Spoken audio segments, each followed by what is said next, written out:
Assalamualaikum warahmatullahi wabarakatuh. Saudara-saudari sekalian, izinkan saya menyampaikan video pesan dari Dr. Sugeng Sugiarto, di mana pesan ini disampaikan secara khusus kepada Kiai Haji Miftahul Akhyar dan Kiai Haji Yahya Khalil Saqaf sebagai Ketua PBNU, yang Kiai Haji Miftahul Akhyar adalah Ketua PAM BPN. Mohon silakan untuk mendengarkan apa yang disampaikan oleh Dr. Sugeng Sugiarto sebagai ilmuwan, di mana ilmu dipastikan tidak bertentangan dengan ajaran agama. Bahkan agama sangat mendukung, dan Nahdlatul Ulama semestinya dalam menjunjung tinggi bangkit untuk mengembangkan pengetahuan. Itulah yang diinginkan oleh warga Nahdlatul Ulama, bukan adanya kemajuan. Dan NU sendiri menyebutkan sebagai fikih peradaban. Saudara-saudara juga bisa menilai. Mari kita dengar. Assalamualaikum warahmatullahi wabarakatuh. Video ini saya buat sebagai pesan saya kepada Romo Kiai Miftahul Akhyar, Roisam Pengurus Besar Nahdlatul Ulama, dan juga Ketua Umum PBNU Gus Yahya Saqaf, ya, berkaitan dengan statement terakhir Romo Kiai Miftah tentang polemik Nasabah Alawi dan Ubaidillah, gitu ya. Sebelumnya izinkan saya memperkenalkan diri dulu. Kalau nama semua sudah tahu ya. Kalau hubungan saya dengan NU, saya nggak punya kartu anggota NU dan tidak pernah mengajukan juga sebagai anggota NU. Tapi orang tua saya itu lahir besar di basis NU Blitar. Sampai meninggal juga melakukan amalia NU. Biasa buat kami itu tahlilan seperti itu ya. Saya sendiri besar di Malang, pendidikan itu dari ilmu biologi terapan. Ya. Ketika Kiai Miftah dawuh bahwa Imam Ubaidillah itu difitnah atau fiktif, ya jujur saya yang pertama mengkoinkan Ubaidillah itu fiktif. Kenapa waktu itu saya tarik kesimpulan sementara ya, bahwa Ubaidillah itu fiktif? Karena keturunannya yang di Indonesia terutama itu tidak bisa membuktikan bahwa Ubaidillah itu adalah makhluk biologis yang pernah hidup. Karena sesungguhnya Ubaidillah itu bisa dilacak.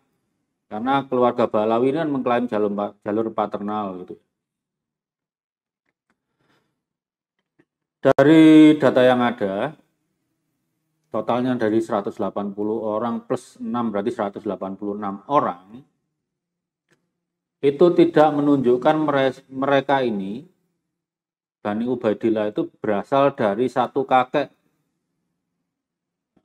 pada abad keempat Hijri ya. Masa hidupnya Ubaidillah.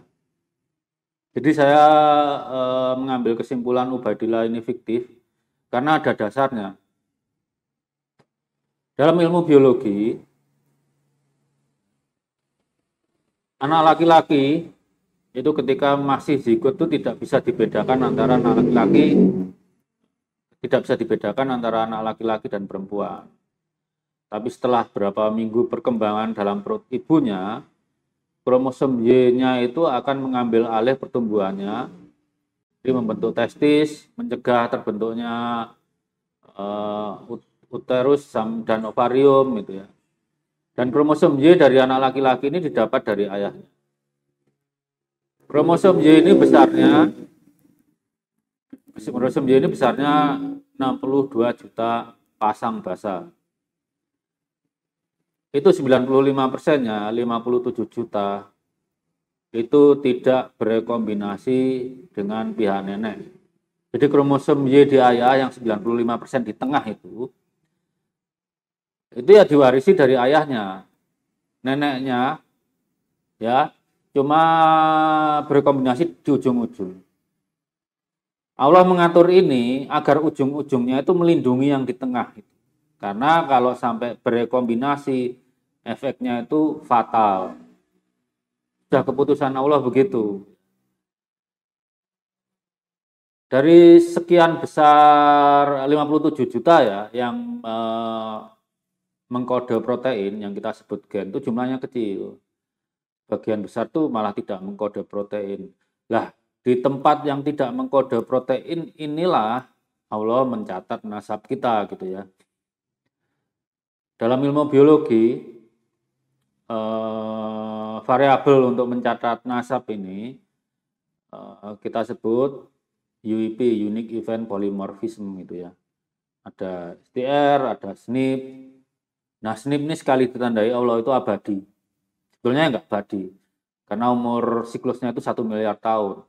Kita nggak tahu 1 miliar tahun lagi sudah kiamat belum. Kalau kita anggap sebelum itu kiamat, karena bumi itu masih layak ditempati oleh kita itu sampai 1 miliar tahun lagi. Lebih dari itu karena umur matahari itu mulai mengarah ke kematiannya, terlalu panas bumi untuk ditempati. Nah, karena tidak berekombinasi itu, maka andaikan tidak ada mutasi, kromosom Y yang di tengah-tengah tadi, punya kita akan identik 100% sama dengan Nabi Adam dulu. Tapi Allah memanfaatkan kromosom Y ini untuk mencatat garis keturunan kita yang jaraknya panjang. Nah, pada kasus Balawi ini, saya menemukan dari abad ketiga Hijriah itu, keluarga Balawi ini terdiri dari 8 haplogrup. Artinya pada masa era Ubaidillah, itu mereka itu berasal dari 8 sperma yang berbeda. Itu makanya kenapa saya bilang fiktif. Kecuali kalau keluarga Balawi dalam hal ini Robito Alawiyah itu bisa memilih salah satu sesuai kaidah-kaidah ilmu genetika populasi. Mungkin saat itu terbukti Ubaidillah itu tidak fiktif, nyata.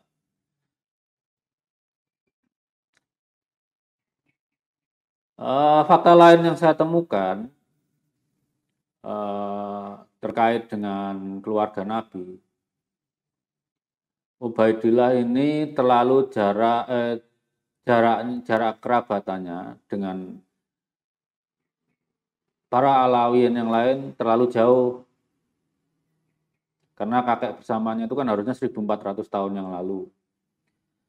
Dengan banyak keluarga Alawiyin, itu jaraknya 40-an ribu tahun yang lalu gitu. Karena penanda-penanda yang ditulis Allah di kromosom Y kita itu bisa diestimasi kapan kakek bersamanya hidup. Bisa ya estimasi itu tidak terlalu akurat lah, tapi kalau jaraknya terlalu jauh itu bisa dipakai menolak. Seperti ilmu hisab kan bisa dipakai untuk menolak ilmu ru'yat kalau memandang hilalnya aja sudah terlalu jauh dari hilal, terlalu jauh dari hisabnya gitu kan. Seperti itulah gitu. Saya juga menemukan bahwa klaster Balawi ini tidak memiliki kerabatan dengan keturunan Bani Harun, pendeta-pendeta Yahudi sekarang. Memang Bani Harun itu tidak murni, tapi dengan mengklaster mereka kita bisa menyimpulkan mana yang punya kakek bersama yang era hidupnya sama dengan Nabi Harun. Karena Alawiyin ini bersepupu dengan Bani Harun atau Kohanim atau tunggalnya itu Kohen, maka kita bisa menebak penanda genetik Nabi Ibrahim yang harus ada di dua sisi itu. Jadi dalam ilmu genetika, untuk memastikan Alawiyin, ya ring 1, ring 2, ring 0,1, itu mereka harus bisa dikonfirmasi oleh salah satu haplogrup di Bani Harun. Demikian pula sebaliknya. Nah, Balawi di titik sini juga gagal. Artinya pada era Nabi Ibrahim pun mereka bukan berasal dari satu sperma yang sama gitu. Makanya saya bilang Balawi ini Bani Ibrahim saja bukan. Nah, yang saya sesalkan dari statement Kiai Miftah adalah NU itu udah namanya aja Nahdlatul Ulama. Kalau kita terjemahkan ke bahasa Indonesia yang benar kan itu sebenarnya kebangkitan ilmuwan, bukan kebangkitan ulama loh ya. Ulama itu kan jamaknya alim. Saya bukan ahli bahasa Arab, tapi ya kalau seperti ini udah pengetahuan umum ya. Nahdlatul Ulama itu kan dari kebangkitan ulama atau kebangkitan para ilmuwan. Dulu dalam sejarah Islam sampai masa Kekhalifahan Abbasiyah yang namanya orang alim itu kan orang yang berilmu apa saja yang bermanfaat buat kemanusiaan, yang bisa diwarisi ilmunya oleh umat saat itu, gitu. Tidak terbatas hanya ilmu agama. Baru kemudian pada era Kesultanan Utsmani itu terjadi dikotomi antara ulama ilmu agama dengan ilmuwan yang orang-orang alim yang bukan ilmu agama. Nah, saya menganggap seharusnya NU itu kembali ke definisi awal orang alim ini sebagai ilmuwan. Dan dasar berpikir ilmuwan itu kan sebetulnya skeptis. Sesuatu yang dinyatakan itu tidak diyakini kebenarannya sampai diuji kebenarannya. Definisi sains modern kan gitu. Teorinya harus dites melawan bukti-bukti yang ada. Bukti-bukti yang ada tentu saja hasil pengukuran dan hasil pengamatan dan pengukuran yang metodenya disepakati oleh para ilmuwan itu sendiri. Nah, di sini saya melihat Kiai Miftah itu memvonis Ubaidillah dan Balawi itu berdasarkan prasangka, ya prasangka baik, nudun gitu ya. Dan sudah berat sebelah sebetulnya. Dan tidak tahu interestnya apa Kiai Miftah bilang. Tetapi sebagai pucuk pimpinan NU, ya sebaiknya bersikap sebagai orang alim yang seharusnya skeptis. Artinya tidak langsung percaya apa klaim Balawi sebelum itu diuji melawan bukti yang ada. Termasuk juga tidak percaya kepada saya, kepada statement-statement saya sebelum diuji dengan bukti-bukti yang ada gitu. Dengan metode yang disepakati oleh para ilmuwan itu. Nah, di sini pada titik ini sebetulnya kita bisa memanfaatkan momentum agar NU kembali mengembalikan kitahnya ulama gitu ya.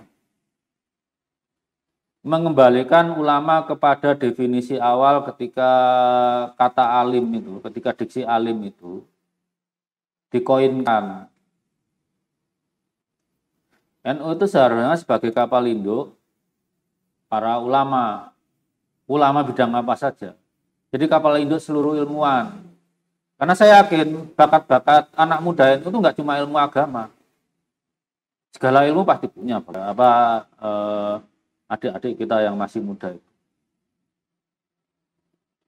Jadi saran saya untuk adilnya kepada Romo Kiai Miftah, kita bersikap seperti orang alim sebagai ilmuwan. Skeptis saja. Ke klaim Balawi jangan langsung percaya, karena mereka tidak bisa membuktikan bahwa Balawi sekarang itu berasal dari kakek tunggal. Dan juga tidak perlu langsung percaya apa yang saya katakan. Saran saya, bentuklah tim pencari fakta. Bentuklah tim investigator untuk memeriksa nasab Alawi dengan komprehensif, dengan berbagai disiplin ilmu, dari sejarah, ilmu agama, terus filologi, ilmu literatur, kemudian dari ilmu genetika. Dan menurut ukuran NU, mendirikan lab genomik untuk NU itu bukan beban berat. Kalau kita lihat ya laboratorium-laboratorium di Universitas NU yang dari biologi juga masih jauh lah dari memadai. Padahal namanya aja Nahdlatul Ulama gitu ya, kebangkitan ilmuwan. Tapi kalau untuk Universitas NU itu belum mencerminkan bahwa mereka itu universitas yang dibimbing oleh kapal induknya ilmuwan. Kenapa ini harus kita kerjakan? Seperti saya sebut tadi, bahwa kromosom Y itu 95%-nya tidak berekombinasi dengan pihak ibu. Satu sel telur itu hanya bisa dibuahi oleh satu sperma. Kalau kita membiarkan keturunan Imam Ali beragam haplogrupnya, itu merupakan fitnah tersendiri kepada Fatimah RA, pada Sayyidah Fatimah binti Muhammad radhiyallahu anhu gitu kan. Dan menantu-menantu perempuannya. Seharusnya dengan satu kakek Imam Ali saja seluruh keturunannya haplogrupnya sama dalam skop Imam Ali. Dalam skop Nabi Ibrahim, keturunan Imam Ali akan berhaplogrup sama dengan Bani Harun karena kakeknya sama. Kalau sampai satu istri, satu suami, dia tidak pernah berganti suami, kemudian keturunannya sekarang itu haplogrupnya bermacam-macam, itu kita harus curiga. Itu bukti awal sesuatu yang salah terjadi. Kalau kita biarkan, itu kita seperti membiarkan fitnah terhadap keluarga Alawiyyin, khususnya Sayyidah Fatimah dan menantu-menantu perempuannya. Seakan-akan mereka berhubungan dengan lelaki lain yang bukan suaminya gitu.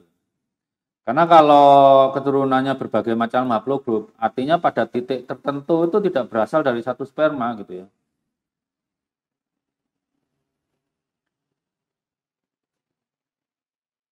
Jadi kalau misalnya haplogrupnya Imam Ali J ya semuanya harus J keturunannya. Kalau haplogrupnya Imam Ali G ya semuanya harus G. Itu udah ketentuan Allah itu. Memang tidak disebut di dalam kitab suci ketentuan seperti itu. Zaman itu kan belum tahu genetik Rasulullah. Ilmu ini kan ilmu hukum Allah yang tersirat. Dalam agama kan ada hukum Allah tersurat, teks itu, kitab suci dan hadis. Tapi ada hukum Allah yang tersirat, seperti ilmu biologi ini kan hukum Allah yang tersirat. Nah, kalau kakeknya sudah satu ya, haplogrupnya turunannya harus satu pada skop Imam Ali gitu ya. Dan kenyataannya yang lain beda-beda gitu. Nah, sampai di sini saya rasa NU harusnya punya kewajiban ya, membersihkan nama keluarga Rasulullah gitu ya. Apalagi di NU saya yakin banyak cucu Rasulullah ya, walaupun nggak tercatat. Namanya cucu kan nggak harus jalur lelaki sebagaimana klaim Balawi gitu. Jalur lelaki, jalur perempuan, jalur selang-seling. Sepanjang Rasulullah bisa memeluknya tanpa batal wudhu ya itulah cucu gitu. Nah, jadi namanya cucu tentu punya kewajiban dong terhadap keluarganya. Dalam hal ini kan kakeknya gitu ya. Buyut kakek Canggas terus ke atas gitu ya. Walaupun banyak dari cabang keturunan ini tidak bisa mengklaim sebagai keturunan Rasulullah, tapi kalau tetap mahramnya Rasulullah kan tetap punya kewajiban untuk memelihara kehormatan keluarganya. Jadi saya rasa itu aja Kiai Miftah ya, Romo Kiai. Jangan percaya langsung kepada klaim Pahlawi sebelum dibuktikan kebenarannya. Juga tidak perlu mempercayai saya sebelum dibuktikan kebenarannya. Cuma kalau saya berbicara itu selalu berbasis ilmu, dalam hal ini ilmu biologi. Saya tidak membahas nasab berdasarkan teologi ya, tapi nasab berdasarkan ilmu biologi. Karena dalam Islam ada larangan menasabkan anak kepada ayah angkatnya gitu.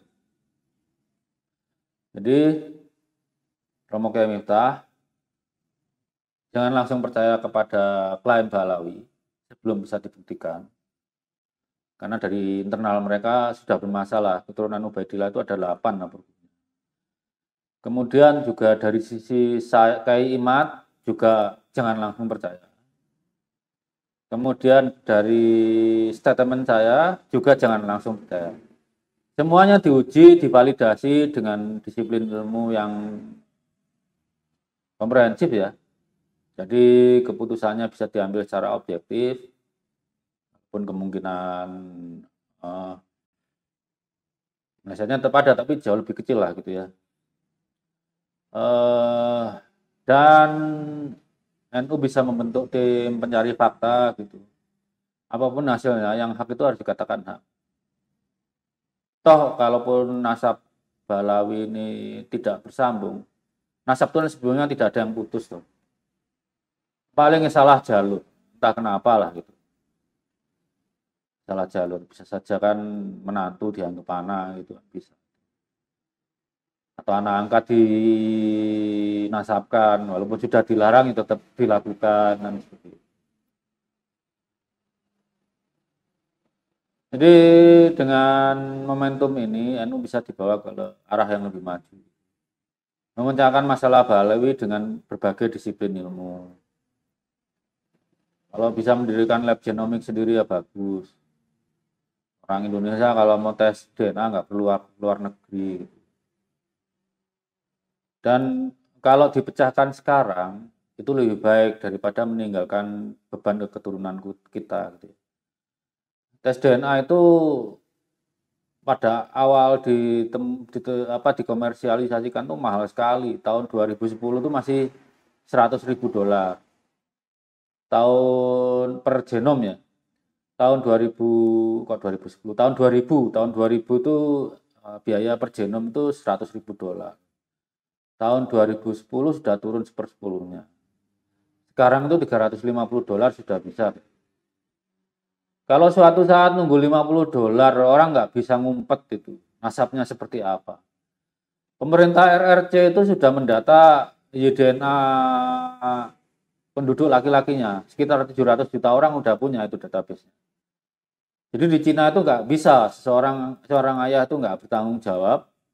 Ketika anaknya menuntut tanggung jawabnya di pengadilan perdata, dia bisa lari nggak bisa. Masuk kalau anak itu hasil perkosaan pun bisa untuk ayah biologisnya gitu. Secara hukum kita kan juga keputusan MK kan begitu. Anak itu bisa menuntut perdata ayah biologis. Dan jadi itu saja saya rasa. Skeptis kepada semua pihak yang terlibat, yang berseberangan pendapat dalam nasab Pahlawi ini, termasuk Pahlawi sendiri. Kemudian uji setiap argumen, uji setiap bukti dengan metode yang terukur. Jika perlu mendirikan lab genomik ditaruh di salah satu universitas NU lebih baik. Dan bisa mengembalikan NU sebagai kapal induk para ilmuwan. Sekian saja dari saya, Romo Kiai ya. Ya kalau di video ini ditanggapi ya matur nuwun, alhamdulillah. Kalau nggak ditanggapi ya saya menyampaikan apa yang saya yakini benar. Kalau saya yakini ya saya yakin benar, karena itu suatu saat tes DNA itu makin lama makin murah. Orang tidak akan bisa menipu nasab gitu ya. Saya rasa cukup sampai di sini. Terima kasih Romo Kiai, terima kasih Gus. Ya. Dan terima kasih teman-teman. Semoga weekendnya berwarna, berbahagia dengan keluarga. Walaupun ini musim hujan ya, semoga tidak sampai banjir di tempat Anda. Kalaupun nggak ada hujan juga kasihan makhluk lain gitu ya. Terima kasih semuanya. Wassalamualaikum warahmatullahi wabarakatuh.